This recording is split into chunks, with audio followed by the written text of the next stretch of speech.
지금 몇 페이지죠? 75페이지. 심생멸상까지가 끝이 났습니다. 예? 심생멸상까지가 끝이 나고 심생멸상 끝이 아니고 이제 지금 심생멸상 들어갈 차례죠. 예. 지금 이 심생멸상은 그 옆에다가 이렇게 체크를 해놓으십시오. 페이지 29페이지, 페이지 57페이지.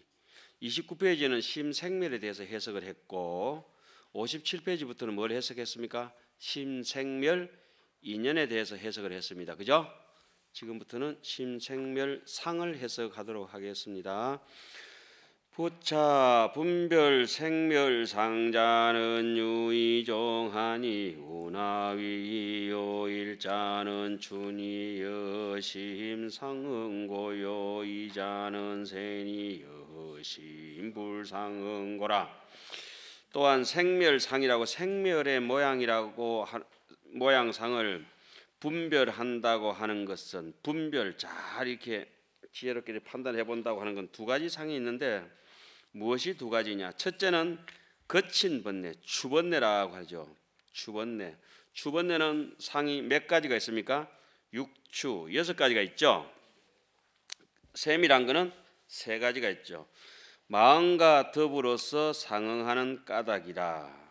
둘째는 미세한 번뇌이니 마음과 더불어 상응하지 않는 까닭이라.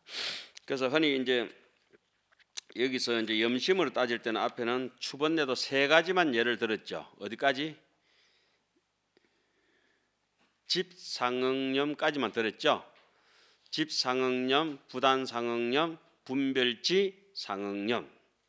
세는 그 업상전상, 현상, 근본 업불상응념, 능견심 불상응념, 현색 불상응념. 또 거친 번뇌 중에 추중지추는 범부경계요 추중지세와 급세중추는 보살경계요 세중세는 시불경계니라. 거친 것 가운데에 거친 번뇌는 추중추를 뭐를 추중추라고 했습니까? 집치상과 상속상이다. 자 보십시오. 여기서는 그 3세 6추라기보다는 앞에서 거친 것 3개, 미세한 것 3개. 미세한 것 3개는 일반적으로 뭐랍니까? 제8 아레야식이라고 하죠. 그죠?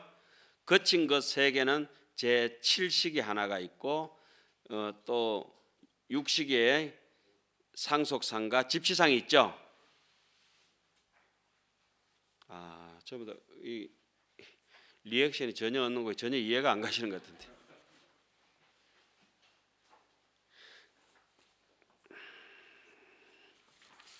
자 보십시오. 그리고 여기서 중요한 문제를 하나 짚겠습니다. 선생님들 이 책을 한번 찾아보세요. 이 책을 심생멸상을 해석하다 한번 찾아보세요. 이건 제가 기억나서 한번 또 짚고 넘어가야 될 부분인 것 같습니다. 몇 페이지입니까? 심생멸상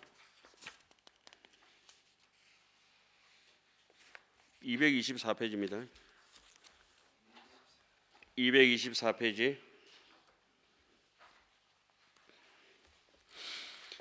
자, 1자는 춘이 여심상응고요 2자는 세니 여심상응고라 이래 해놨잖아요. 예? 자, 그 다음 대목 넘어갑니다. 넘어가면 현수 스님과 원효 스님의 해석의 차이가 나옵니다. 추중추는 범부경계요 이렇게 나왔어요. 추중추자는 전삼 가운데에 전삼이라고 하는 게 뭡니까? 지상, 상속, 집치주입니다. 자 읽어보세요. 집상응념, 그 다음에 부단상응념, 분별지 상응념 이 3가지 중에 초 2개는 앞에 2개는 뭐다? 추중추다 범부경계다 이렇게 했어요. 요 대목이 현수스님하고 원효스님이 서로 해석이 달라요. 그리고 중국의 감산 스님하고 원효 스님하고도 달라요. 그 밑에 보세요. 추중세는 즉 차 3중에 후 1이 시하라. 자 봅시다. 추번뇌가 세 가지로 집상응념, 집치상이라고 하는 거, 부단상응념, 상속상이라고 하는 거, 분별지상응념이라고 하는 지상 있잖아요. 지상. 제일 뒤에 게 뭡니까? 지상. 지상 하나는 뭐다? 추중세다. 그런데 옆에 보겠습니다. 추중세라고 하는 요 옆에 게 현수 스님 겁니다. 현수 스님은 뭐라고 해놨죠? 우어 삼추염 중에 세 가지 추염, 세 가지 추염이 뭡니까? 집상응념, 또 부단상응념, 분별지상응념, 이 세 가지 가운데 뒤에서 두 가지가 뭐죠? 지상 상속이죠. 이 뒤에서 두 가지는 일러서 부단상응념과 상속상이란 말입니다. 분별지 상응념이니 이것은 추중세라고 해놨죠.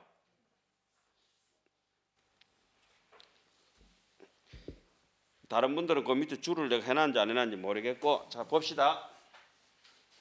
임의대로 하겠습니다. 1번에 집 상응념, 그죠? 1번, 2번은 뭐가 있어요? 부단 상응념, 3번은 분별지 상응념, 지상이라고 하는 거, 그죠? 이 세 가지가 거친 번뇌에 속하는데 원효 스님은 요것만 추중세라고 했어요. 거친 것 가운데, 그죠? 제7식만 거칠다고 했어요. 그런데 현수 스님은 어디에요? 이 상속상과 지상을 뭐라고 했죠? 추중세라고 했죠. 이 감산 중국 스님들은 이렇게 봤어요. 원효 스님은 요 하나만 보고. 그런데 그분들이 그렇게 본 것이 중요한 게 아니고 내가 이해하고 나는 이렇게 보고 내 수행 결과로서 설명을 할 수 있어야 돼요.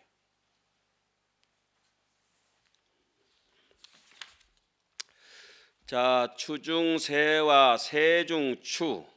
세중추는 뭐죠? 전상, 현상을 세중추라고 한다. 세중추는 보살의 경계요. 부처님의 경계는 뭡니까? 세중세. 미세하고 미세한 거는 무슨 상이라 그러죠? 업상. 그죠? 업상을 세중세라고 합니다. 이것은 누구의 경계다? 오직 부처님이라야 유불궁요라고 아까 나왔지 않습니까? 다 할 수 있다 일어났어요. 자, 생멸 인연상을 지금 보고 있습니다. 차 이종 생멸은 의의 무명하야 훈섭이 유한이 소유인 의연이라 의인자는 불각의고요 의연자는 망자 경계의곤이라. 이 두 가지 생멸이 추번뇌든지 세밀한 번뇌든지 모두 근본 무명을 의지해서 훈습되어 있다. 이른바 인과 연에 의지한다. 처음에 인은 심성의 인이 되고 무명이 연이 됐지만은 이 번뇌로 나왔을 때는 무명이 인이 되는 거예요. 무명이. 이른바 인에 의지한다는 것은 불각의 뜻인 까닭이면 이 불각이 바로 무명업상입니다. 무명업상이고 연에 의지한다고 하는 것은 현상을 얘기하는 겁니다. 현상. 현상은 무엇을 뒤에 새끼로 삼는다 했죠? 분별사식이 누구를 봅니까? 업상 전상을 따라가는 게 아니고 누굴 따라가요? 바로 앞에 있는 현상을 따라가요. 그렇죠? 제7식이 분별사식이 우두머리 아닙니까? 그죠? 그 7식이 앞에 망자 경계라고, 경계상이 무슨 상입니까? 현상이잖아요. 예? 그걸 따라간다 그 말씀입니다. 약인멸적 연멸하나니 만약 인이 없어지면 곧 연도 없어진다. 인이 없어지면 업상이 없어져야만 뭐가 없어진다? 현상도 따라서 없어지고 현상 새끼들도 다 싸그라든다 이런 말이죠. 인멸고로 인이 없는 까닭으로 상응하지 않는 마음이 없어지고 불상응심이 없어지고 인이 없어져야 불상응심이 몇 가지였습니까? 세 가지. 업상이 없어져야 근본업 불상응념이 없어져야 뭐가 없어진다고요? 능견심 불상응념, 그죠? 현색 불상응념, 전상현상도 따라 없어진다 이 말씀이죠. 또 연이 없는 까닭으로, 현상이 없는 까닭으로, 현색 불상응념이 없는 까닭으로 상응심이 멸한다. 상응심은 몇 가지였습니까? 세 가지였습니다. 분별지 상응념, 그 밑에 거는 부단 상응념, 그 밑에는 집 상응념. 그렇죠? 묻는다. 이 묻는다는 것은 다시 한 번 더 되짚어서 정확하게 설명해 주십시오. 이런 말씀입니다. 만약에 마음이 없어지는 것이라면 어떻게 상속하며 만약에 상속한다면 어떻게 구경이 없어진다고 말하느냐. 무엇은 없어지고 무엇은 없어지지 않을까요? 본래 마음은 없어지지 않고 없어진다고 하는 것은 무명이 없어지는 것이고 본래 심체는 없어지지 않고 심상만 없어지는 것이다. 이렇게 이해해야 됩니다. 답한다. 말한 바 없어진다는 것은 오직 심상 나왔네. 뒤에 한 페이지 넘어갑니다. 오직 심상만 없어지는 것이며 심체가 없어지는 것이 아니다. 마치 바람이 물을 의지하여 움직이는 모양이 있지만은 만약 물이 없어진다면 곧 바람의 모양이 끊어져서 의지할 바가 없어서 그치겠지만 물이 없어지지 아니하기에 바람의 모양도 계속된다. 오직 바람이 없어지는 까닭으로 움직이는 모양도 따라서 사라질지언정 그러나 심체 본바탕의 물 자체도 없어지는 것은 아니다. 예? 무명도 또한 그래서 심체를 움직여서 움직이지만 만약 심체가 없어지는 것이라면 마음의 본체는 없어지지 않는다. 왜 없어지지 않는다고 제가 누누이 말씀드리고 있습니까? 본래 없기 때문에. 예? 없는 것은 아무리 강력한 지우개로 지우려 해도 없어지지가 않아요. 본래 없는 거하고 있다가 없는 거하고는 다른 것이요. 이거는 마음이라고 하는 것은 본래 없는 것이라고 항상 염두에 둬야 돼요. 이해가 되든지 안 되든지 그 사상에 딱 물들어가 있어요. 불생, 불멸이라고 하는데 우리는 그 생멸에 있다가 없어지는 거, 생했다가 멸하는 그런 있다가 없어지는 이런 조건이 아니고 무심 이래로 어때요? 불생, 불멸이라. 그 내가 이해 안 된다고 해서 뭐 내 마음대로 임의대로 고칠 수 있는 문제는 아니고 이해 안 되는 건 내 문제고 그 법의 심리의 원래의 문제는 원래의 문제대로 놔둬야 되잖아요. 내가 해결하려고 달겨들어야지. 작은 것이 큰 것 따라 바뀌어야지. 바뀔 수 있는 것과 바뀔 수 없는 것이 있거든. 이 공부를 하다 보면은 바뀔 수 있는 것과 바뀔 수 없는 것이 있어요. 그걸 염두에 깊이 생각해야 돼요. 그런 것이 이제 잘 안 되니까 교육 체계 같은 거 이런 거 할 때도 뻔히 그냥 전통적으로 잘 내려와서 공부 잘하고 있는데 지 마음에 안 든다고 막 바꿔버린 게 있거든. 희한한 사람들이 다 있다고. 아니 경전 같은 거 이런 걸 바꿀 수 있는 문제가 아니에요. 논 정도는 바뀔 수 있는 문제가 돼요. 논문 정도. 예? 경은 바뀔 수 있는 문제가 아니에요. 예를 들어서 보자면 그렇다 이런 것이죠. 경은 글이 아니기 때문에 지식이 아니기 때문에 수행의 결과로서는 부처님의 마음이고 뜻이기 때문에 바뀔 수 있는 문제가 아니죠. 특히 귀신론 같은 이런 것도 복잡고 어렵고 단어가 생소하고 이렇다고 내 임의대로 해석해가지고 바꿀 수는 없어요. 말이 한두 마디 앞뒤로 이렇게 디코레이션해서 꾸미는 거, 뭐 화장 좀 하는 건 괜찮은데 원천적으로 이게 전체를 뜯어 고쳐보면 안 된다 이 말이야.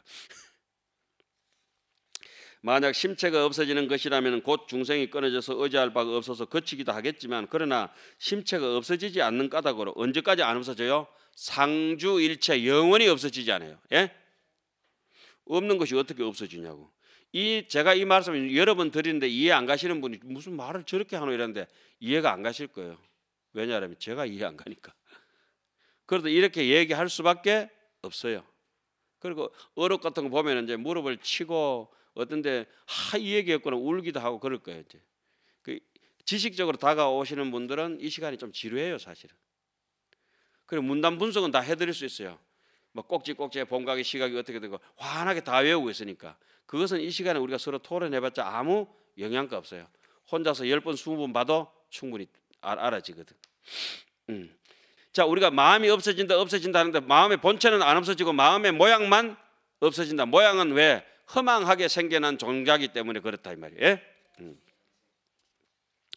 오직 무명만 없어지는 까닭으로 그럼 무명은 끝날 날이 있어도 진여심은 끝날 날이 없다고 나와요. 좀 더 가면은 심상에 따라서 없어질정전 심지가 없어지는 것은 아니다. 그 우리한테 얼마나 위로되는 말이에요. 자, 여기까지 해가지고 제법의 포석과 발생은 끝나고 그 다음에는 제법의 뭡니까? 발생만 가지고 훈습만 가지고 재차 해석을 합니다.